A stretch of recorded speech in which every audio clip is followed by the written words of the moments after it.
Приветствую вас на канале Раиса Горяченко, дача, сад, огород, цветы. Я нахожусь в прекрасном месте. Это у нас участок, где растет картошка. Но в данном случае у нас растет сидерат, масляничная редька.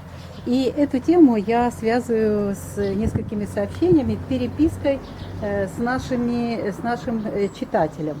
И вот я только некоторые выдержки возьму. Кстати, благодарю за ваши мнения, комментарии, позитивные, негативные, все они имеют значение. Так вот, кусочек. Почему вы обманываете, что масличная редька быстро растет и корнями забирается глубоко в почву до нескольких метров? Моя взошла только после небольшого дождика, но вглубь не растет. Далее я ему написала вопрос, какой запас влаги в почве и как часто поливаете, были ли дожди. Ну и вот ответ такой: дождей в этом году не было, почва как цемент, у нас суглинки, вода дорогая, что еще сидераты нужно поливать? Зачем мне такие затраты?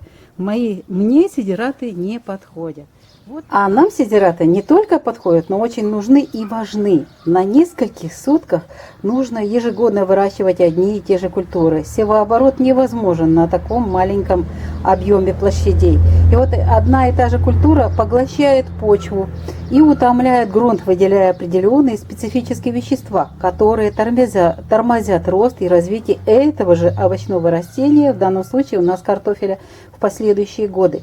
Каждый год после уборки урожая картофеля мы сеем горчицу или масличную редьку. Это первый сидерат, который у нас идет на посев.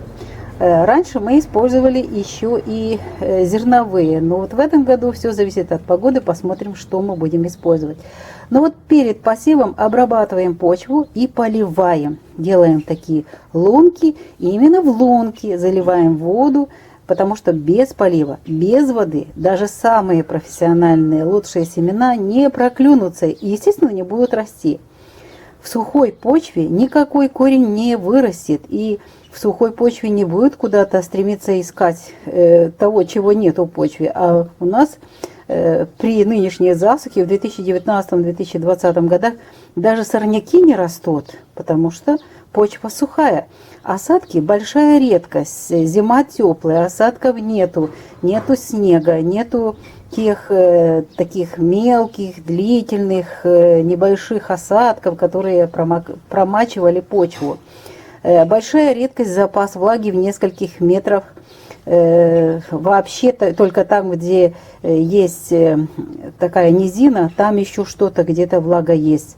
А если это вот поверхностные, сверху где-то какие-то уклоны, на этих почвах просто ничего нет. В почвах отсутствует влага. И вот только у нас 9 октября был небольшой дождь, который промочил всего-навсего 5 сантиметров почвы. Ну а дальше в земле настоящая сушь.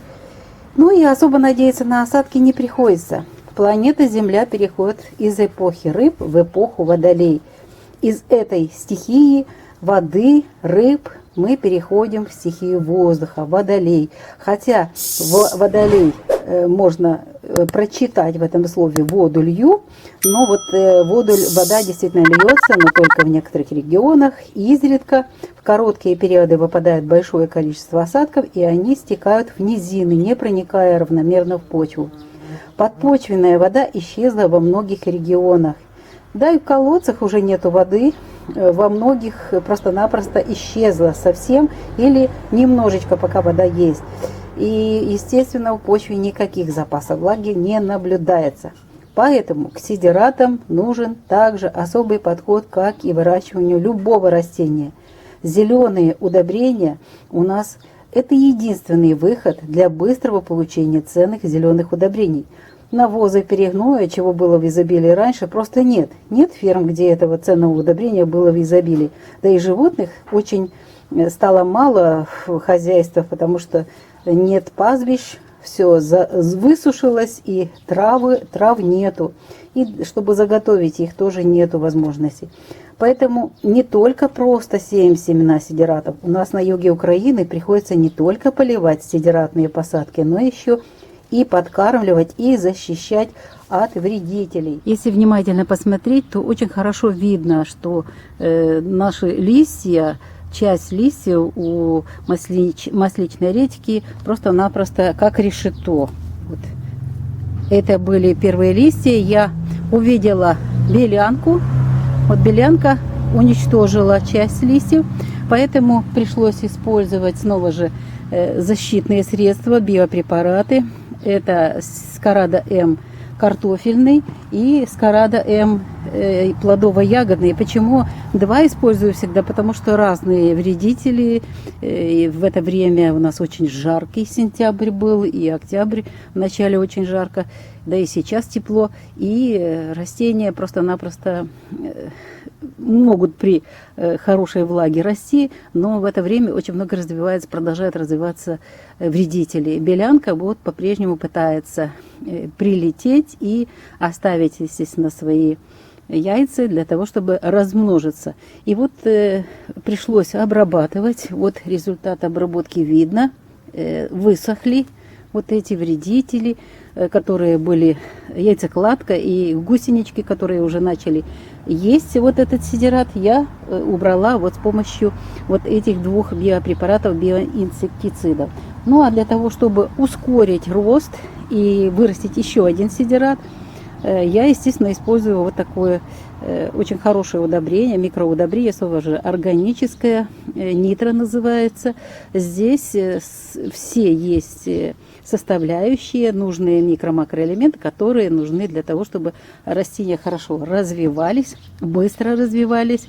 Вот уже новые листья, видно, что они зеленые, красивые и быстро растут. И думаю, что через недельку мы уже этот участочек сможем запахать и посеять еще. Так как там идет уже похолодание, уже сегодня у нас 10 октября, через неделю это уже вторая половина октября, рассчитываю еще посеять горчицу. Хотя это крестоцветные, но уже более прохладные периоды. У нас в эти прохладные периоды будут уже меньше развиваться вредители. Но даже если вдруг они снова же начнут появляться, то снова же придется обрабатывать, защищать сидератные растения от врагов, которые уничтожают просто-напросто эти же листики, растения, которые мы выращиваем как ценное зеленое удобрение. Урожай картофеля был очень хороший, мы довольны, но в следующем году, если вот не заниматься вот этим прекрасным делом, выращиванием сидератов, в данном случае масличная редька, я не знаю, на какую глубину она у нас растет. Сейчас попробую вытянуть. Не очень глубокие эти корни, насколько у нас глубина. Глубина, мы стараемся хотя бы создать вот эту органическую часть в почве до 50 сантиметров, для того, чтобы насытить почву органическими веществами. Ну и масличная редька, крестоцветные у нас и горчица выполняют очень важные задачи. Кроме удобрений, они частично борются и с спорами грибковых заболеваний, с нематодами и создают благоприятные условия для того, чтобы мы в следующем году смогли снова же выращивать картофель и получать хороший урожай. Раиса Кириченко, Александр Волик сегодня поделились с вами опытом, новым опытом. Раньше мы не подкармливали, поливали, но не подкармливали и не защищали свои сидераты от вредителей. Нынче новые условия, новые требования, и мы их выполняем, ищем выход. И, естественно, ищем способы, чтобы получить как можно больше вот этого зеленого удобрения, создать условия для зеленых удобрений, чтобы они нас обеспечили урожаем, а почву насытили нужными питательными веществами и удерживали. И структура будет хорошая, и сама почва будет плодородной для наших будущих урожаев. Прощаемся с вами до следующего видео. Пишите и продолжайте писать свои возмущения, свои мнения, потому что они нам помогают, во-первых, вы нам ставите задачу, а мы стараемся ее выполнить. Ну и, естественно, эти задачи стоят точно такие же, как и у вас перед нами. Собираем воду, дождик прошел, полная у нас воды собрана. Воду будем очень беречь, и я думаю, об этом мы еще будем с вами говорить, потому что новая эпоха ставит новые задачи, и нам нужно будет искать выходы из этой сложной ситуации. Всего вам самого доброго, до новых встреч в новых видео.